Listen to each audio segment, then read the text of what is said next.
16. Alright. When friends and family are sick or suffering, do you pray for them? Yeah. Yes. Of course.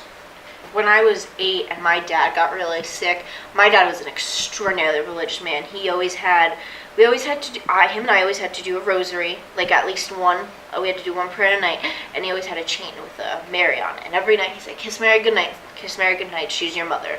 And so we would do that. And when I was 8 and I saw him getting sick and I saw my parents fighting and everything, I really started to like question what I should do.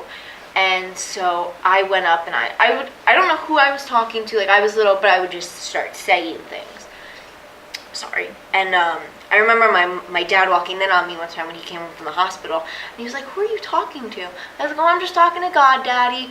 And like ever since then, that's when I started getting like really religious. Whenever my dad was in the hospital, and we were alone, my mom like would give us like alone time or whatever. My dad and I would always take a walk down to the chapel just so we could like be together. And sorry. And so after he passed away, I questioned my faith a lot.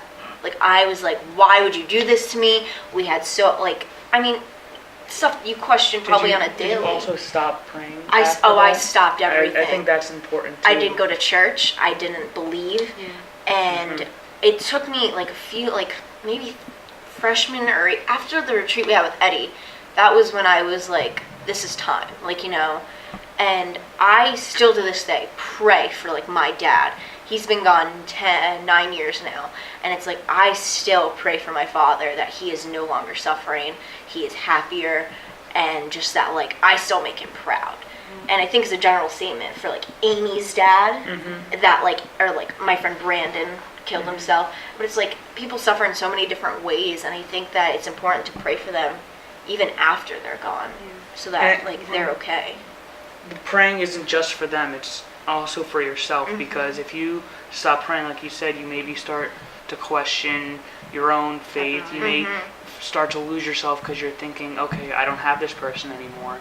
But then you still have to remember that you still have God, and you still, you know, and if you pray more, you remember that God is there for you. I'm so jealous that you guys go to a Catholic school where you can like openly pray, because in public schools it's separation of church and state. Like there is no like anything. I wish like every once in a while you could just grab someone and be like, you know what, let's go pray. You know? Let's do it. That's what I like.